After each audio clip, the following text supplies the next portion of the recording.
Bentornati sul canale dalla Fara e da Fuz. Oggi parleremo di 5 luoghi da visitare durante un evento ricostruttivo.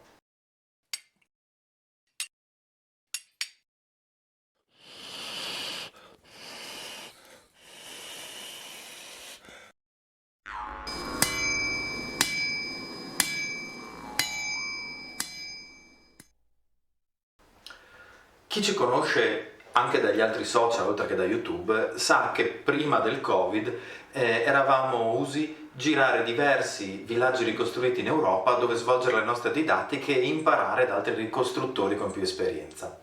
Molti di voi alla fine ci hanno chiesto, proprio vedendo le immagini su Facebook e su Instagram, quali luoghi fossero, quali fossero i nostri preferiti. E quindi ecco subito 5 luoghi che secondo noi sono i migliori da visitare quando c'è un evento ricostruttivo, quindi con ricostruttori storici in abito.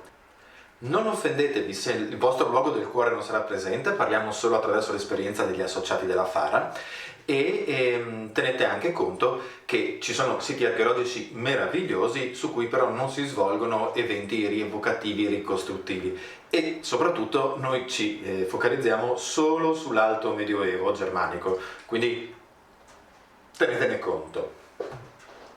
Prima di iniziare vi ricordo di iscrivervi al canale, di cliccare sulla campanellina, di mettere like se il video vi è piaciuto o anche dislike se non vi fosse piaciuto, ma fateci sapere il perché.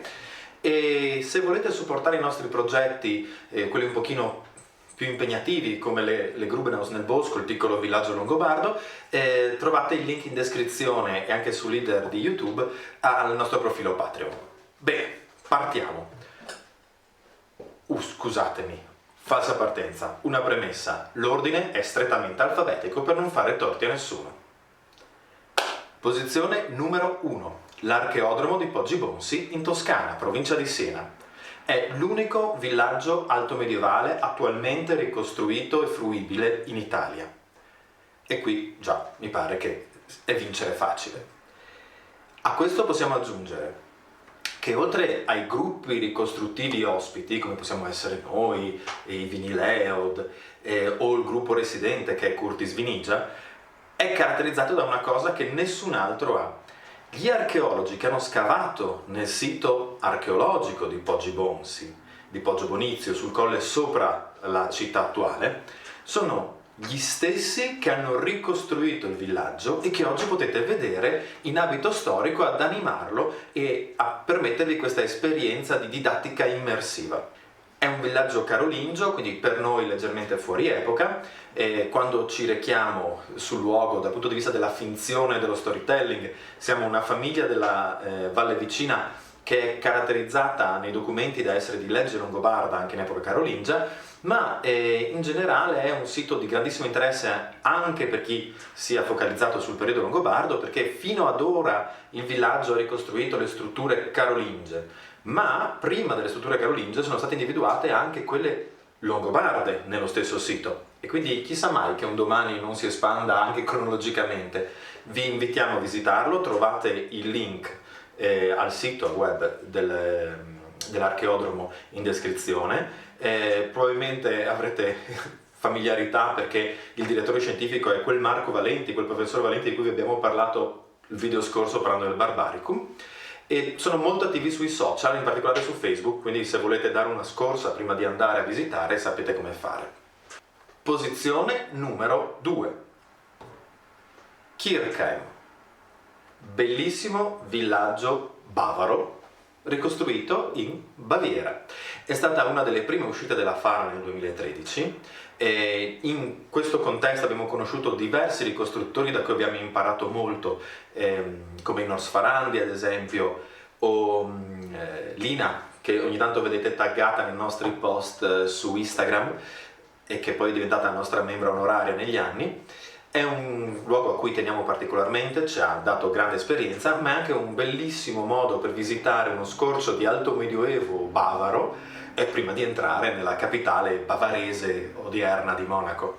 È un piccolo villaggio a fianco, diciamo incastrato fra l'autostrada e una zona residenziale, ma che riesce, per come è strutturato, collocato e curato, a creare un'immagine di abitato alto medievale in cui quello che di moderno si intravede in lontananza o si sente non disturba minimamente l'esperienza. C'è la possibilità di visitare la Longhouse, struttura presente anche all'Archeodromo, non sono entrato troppo nello specifico, ma fateci sapere se volete più informazioni, e visitare delle Grubenhaus con scopo lavorativo, non abitativo, e vedere al lavoro sia ricostruttori, diciamo, residenti, che sono il gruppo che gestisce e che collabora con la gestione generale del sito, sia gruppi in visita, come lo siamo stati noi. Posizione numero 3. Meder, in Austria. È un luogo che è particolarmente vicino al cuore della Fara perché è stata la nostra prima uscita estera.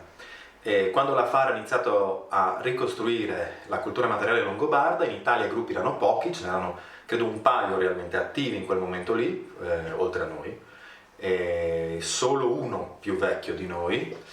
Si faceva molta fatica a trovare degli eventi sia in cui confrontarsi sia da cui apprendere, e abbiamo deciso quasi subito, vista la posizione geografica favorevole del Friuli, di spostarci oltre Alpe, dove era più facile incontrare l'interesse per l'Alto Medioevo all'epoca. Adesso è un po' di moda, all'epoca non lo era. La prima uscita estera che abbiamo fatta, e crediamo di poter dire con una certa certezza che quindi siamo stati il primo gruppo longobardo italiano a uscire dall'Italia a fare le sue didattiche, è stato proprio il piccolo villaggio di Meder. Il villaggio storico è molto piccolo, ma è un gioiellino, compresso anche qui fra la zona abitativa, il parco del paese, ma chiuso fra siepi e alberi, in modo da permettere un'esperienza, anche in questo caso molto immersiva. Troviamo la Longhouse, troviamo 2 Grubenhaus, poi noi da qualche anno purtroppo non abbiamo più avuto occasione di recarci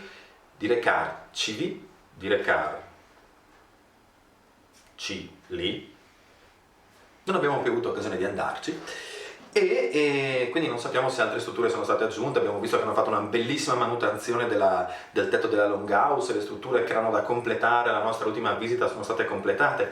È un luogo piccolino e la gestione, diciamo, che è familiare, abbiamo anche lì incontrato altri gruppi in visita come noi, ma c'è una coppia che tiene in piedi l'anima dell'iniziativa insieme ad alcuni volenterosi abitanti locali del villaggio, sia dal punto di vista storico che poi reale dell'areale austriaco moderno. Giusto per non darvi informazioni fallaci, per quanto il Friuli sia molto vicino all'Austria, in realtà questo villaggio si trova a diverse centinaia di chilometri dal nostro punto di vista, perché è verso il confine con la Svizzera per l'Austria, quindi fatevi 2 conti se voleste visitarlo. Posizione numero 4, Sutton Hoo. E qui entriamo in un luogo che per tutti i membri della Fara, ma per alcuni in particolare, è un luogo molto significativo. È stato per anni un simbolo di cosa volevamo fare, lo è a tutt'oggi, ed è il luogo in cui, quando ci si può recare, ormai da 2 anni non è più possibile, si è ospiti tanto del meraviglioso sito archeologico quanto dei Wulfedras, il gruppo di ricostruttori sassoni di cui ci avete sentito parlare 1000 volte dicendo che sono i migliori in assoluto. Ecco, l'evento di Sutton Hoo si svolge alle porte del sito archeologico. Chi di voi ha familiarità con il contesto anglosassone o magari si è infatuato della serie Netflix The Dig, che non ricordo in italiano quale fosse il titolo, La nave sepolta, in ogni caso lì è dove si svolge, quello è Sutton Hoo, e dove si svolge l'evento.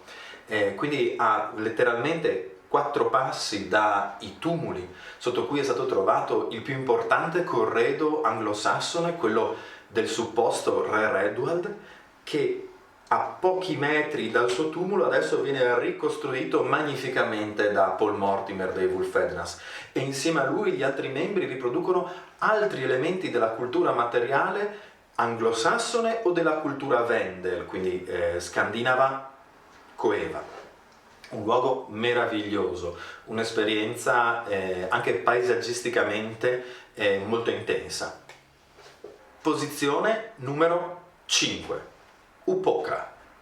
Upokra è un sito collocato in Scania, la punta più meridionale della Svezia, e in questo momento offre soprattutto un'esperienza ai visitatori interessati a un lungo intervallo di tempo, essendo stato un sito in continuità d'uso dall'età del ferro all'epoca Wendel e oltre. E noi abbiamo avuto la fortuna di poterci recare a Upokra in un paio di occasioni, accompagnati dai colleghi inglesi dei Wolfednas e dai colleghi svedesi degli Utariar, un meraviglioso gruppo che si occupa di ricostruire la cultura Wendel scandinava. Se volete degli approfondimenti sulla cultura Wendel chiedeteli, possiamo fare dei video a riguardo per contestualizzare quello di cui stiamo parlando, ma per dirlo in poche parole, la cultura materiale, la cultura in generale della Scandinavia pre-vichinga. Molto interessante, molto ricca, con elementi artistici anche a livello di vestiario e di panoplia meravigliosi. Ecco, loro sono specializzati in questo periodo e con la chicca del loro, diciamo, leader de facto, anche se mi pare che non abbiano una struttura piramidale di nessun tipo, siano allo stesso livello, ma diciamo che è il volto del gruppo, Christian, che ricostruisce anche un corredo gotto. Upokra è facilmente raggiungibile, si arriva in Danimarca, si attraversa il ponte e si è dall'altra parte. Noi abbiamo avuto la fortuna di poterla visitare una prima volta in occasione di una serie di conferenze a tema ricostruttivo alto medievale presso l'Università di Malmo, dove eravamo relatori, io e la vicepresidente, e poi nei weekend invece c'era appunto l'evento con i gruppi ricostruttivi a Upokra. Erano presenti anche altri gruppi che vi lascerò in descrizione, come i Ventiod, a loro volta focalizzati sulla cultura Wendel e locali. Bene, queste sono le nostre 5 posizioni per quanto riguarda i siti da visitare durante un evento ricostruttivo archeologico.